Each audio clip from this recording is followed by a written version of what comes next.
at Toastmasters. We say, and now Joe will give us the word of the day. We act like Joe won the World Series. And Joe feels like somebody.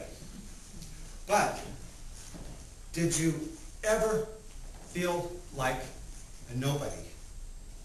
Anybody? A couple of you?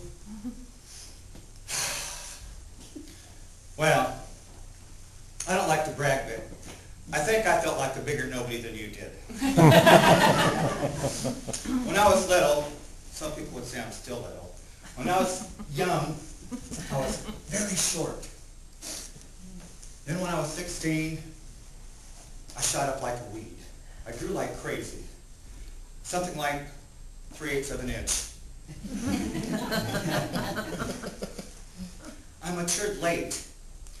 I didn't start shaving until I was 18. That was a big deal. When I was 10, I was in an accident, very severe. I could not walk for a long time. When I did, it was like this. Kind of like I normally walk.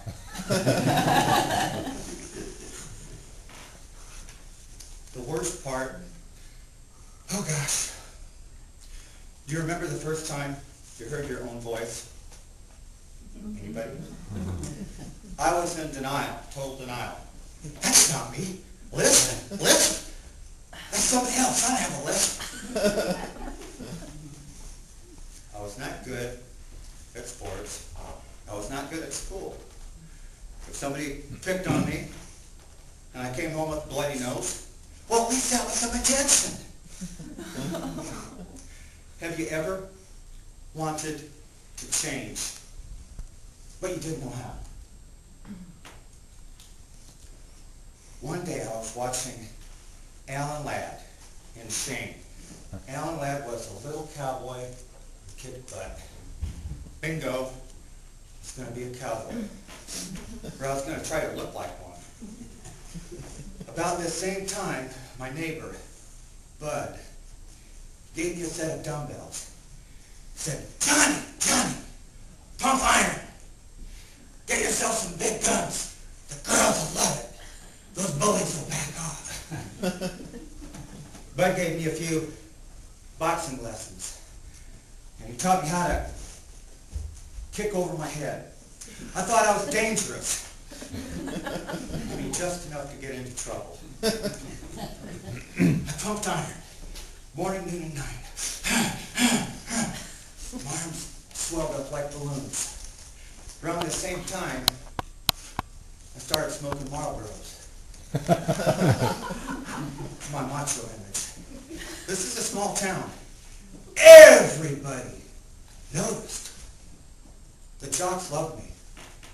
They called me Tex. Hey, Tex, can I borrow your hat? Please? For just 5 minutes? Have any of you lived in a small town? No? A few? Things were different.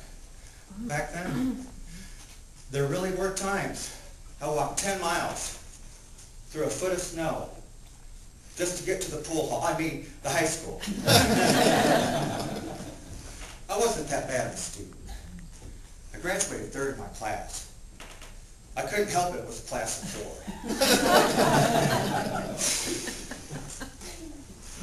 We didn't have computers. We had to go to the library to do research. One year the library burned down. It was awful. It was a tragedy. The whole town pulled together. We replaced every single one of our books. All 5 of them. Today, kids steal music off the internet. Back then, we had to hitchhike down to the record store. Steal it the old-fashioned way.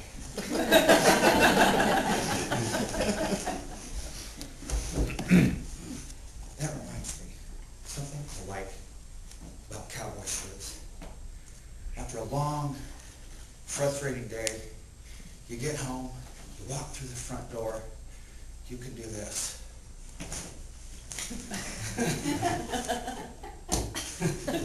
Now you can do that with your other shirts.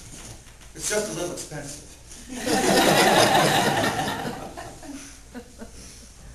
In 1980, I moved to Kansas City, cowboy heaven. In 1985, I moved to Portland. At least one guy thought I was a cowboy. I rented a house in North Portland, small house. My landlord offered to throw some bales of hay around the place, just so I feel at home. 1997, I joined Toastmasters. A year and a half ago, I had a spiritual experience. I became a born-again Toastmaster. Sometimes I think about my early macho days, pumping iron, smoking, wearing my boots and hat, trying so hard to be somebody. That was a mess. You can see I've come a long way. I did quit smoking. But really, change happens in here. I used to never show any emotion except anger. Toastmasters has opened me up. I've got great friends. I'm in touch with my feelings now. I cry at movies or Little House on the Prairie reruns. Those long-distance keep-in-touch commercials. I'm okay with me. I don't wear my cowboy clothes much anymore. This is special for me. And I hope it is for you too. It's hard for me to say goodbye, but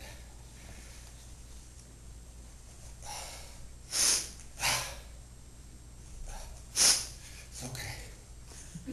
It's okay. I can handle it.